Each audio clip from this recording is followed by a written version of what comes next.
What is up, everybody? I am near Makapu'u Point on Oahu, which is the easternmost point on the island, and I am walking through a native Hawaiian dry forest, or actually what remains of the Hawaiian native dry forest, which is to say almost nothing.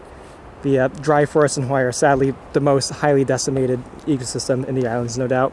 Almost nothing remains after centuries of encroachment of invasive species and overgrazing. And the sad thing is, in Hawaiian Islands, almost any bit of grazing is overgrazing because these plants are absolutely not evolved to handle this at all. So now all that's left is usually a forest that would consist of some grass like this. This is California grass or bullgrass, but there's a few others you might find like buffalo grass, kikuyu grass, and I don't know names. I truly don't care that much. As well as this tree. This is Lucaena, Leucocephala, commonly called Haole, and it is one of the worst invasive species in the island. I don't know why exactly, but it has become absolutely dominant and throughout much of the lowlands of the Hawaiian Islands, and so much so that it's often the only plant you even see throughout much of the islands. It's probably the most abundant plant now in Hawaii, native or non-native.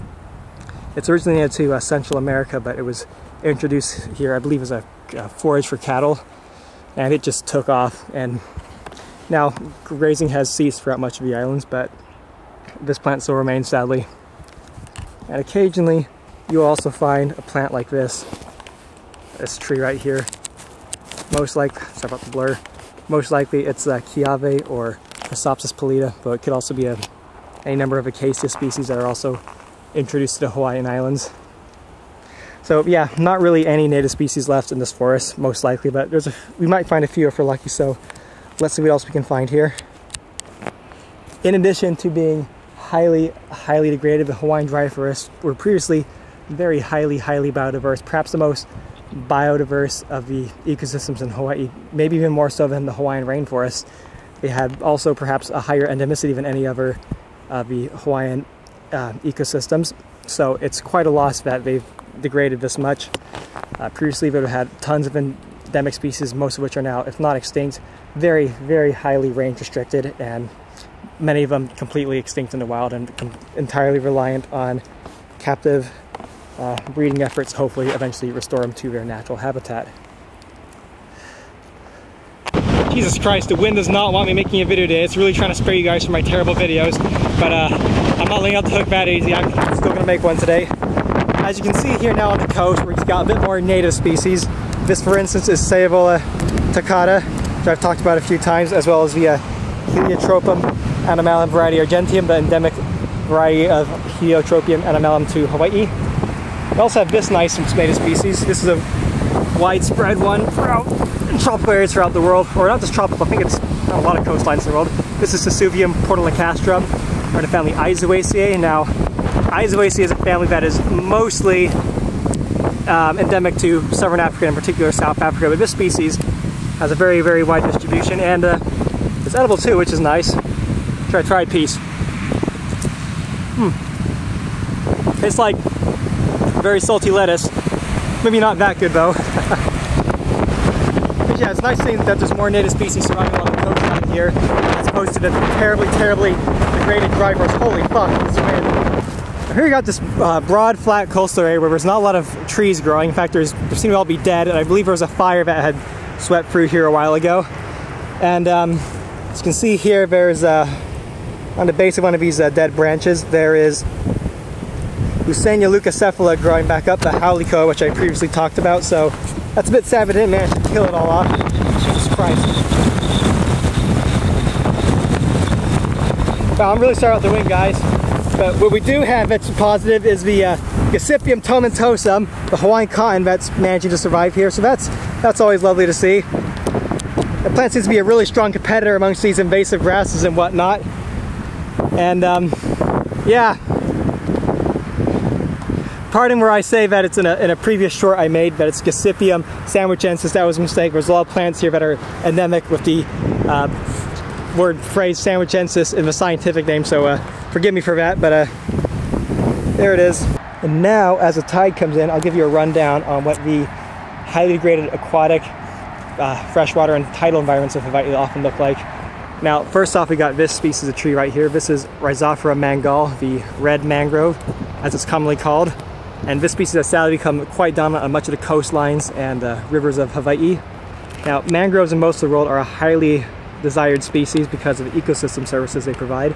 For instance, they buffer the coastline and prevent waves from eroding the shore, as well as trapping sediment from rivers that would otherwise smother coral reef and seagrass beds. They're an excellent nursery for many juvenile species of fish and crustacean, and they do all sorts of wonderful things. But in Hawaii, the plants and animals here evolved without these species, so they don't really need these ecosystem services preserved, and they cause a lot more damage than they solve problems. And there's a tide going out again. Anyways, there's also this plant right here. This is a saltwort, also known as Batis maritima. So they're growing quite thick with young mangrove propagules all in between them. This plant's probably outcompeting the Sesuvium portulacastrum. I have no doubt that were this plant not present, that would be the one dominant in this sort of environment, as well as maybe some of our native grasses. Anyways, these two are quite common now, sadly, and they're invasive and choking out all the native species you'd normally find growing in this habitat. Since I mentioned Hawaiian cotton earlier, or Gossypium, tomentosum, or ma'o as the Hawaiians called it, I might as well talk about it a little bit more, and I got a good specimen here. Remember the mallow family, Malvaceae, and if I were to dissect one of its flowers, it'd be a lot more clear, but I really don't want to do that. But still, I think you can see it's sort of got the very typical hibiscus form, as, you know, hibiscus family, mallow family, all the same family, so the names are a bit interchangeable when describing what the family it is, if you're not using the scientific name. A plant that is endemic to Hawaii and seems to survive fairly well in the dry forests that are left. It competes well against the invasive grasses and Haole, but otherwise it's still not super common. It's about as big as they get too, maybe about like 2 meters at most, or 6 feet roughly. Lovely yellow flowers everywhere, and if you can find any, you might be able to show you the actual cotton. Oh, there it is. Now there is the actual cotton, that brown looking fuzzy stuff when I zoom into it properly. There we go. Hawaiian cotton. Really not useful for much. It's, the fibers are a bit too short and perhaps also a little bit too weak to actually make usable cotton out of, but still, it's indeed cotton. I guess anything's on a more positive note. Here's a whole lot of the Gossypium tomentosum growing in one place. We got a few plants back there, one right here, a whole lot growing in the background over there, and over this way, another plant right there, another one there, and some more way into the background. So that's positive. See, I guess it's really doing strongly right here for some reason. I don't know why. Maybe it's just a really strong competitor, or maybe it was planted intentionally. But whatever it is, I'm happy to see it. So what does the future of the Hawaiian dry forest look like? Truthfully, I don't think it's very bright. I don't see any widespread landscape scale efforts to restore these forests anytime in the near future or even far future. It's just, I think, beyond the resources that the state of Hawaii has. But that being said, there have been some small scale restoration efforts that have been quite successful. On a plots of land measurable at about, sort of tens of acres, there have been attempts to replant Hawaiian dry forests in all their biodiversity, and they seem to have worked out very well. They require constant maintenance, but they do, I believe, accurately reflect what the Hawaiian dry forest would have looked like in days long since gone by. So thankfully they have efforts like this, and they seem to be increasing. There's a lot of them on the islands of Maui and the Big Island. Well, a few, perhaps also a few on Oahu and Kiawe, but I haven't heard of them if they have been some. Otherwise though, I'm afraid we might just have to be satisfied with seeing Hawaiian cotton occasionally in these forests or other native species. Thanks for watching. See ya. We got some more native species surviving along the coastline. Holy shit, this wind. Fuck. Now, out on this broad coast, fuck!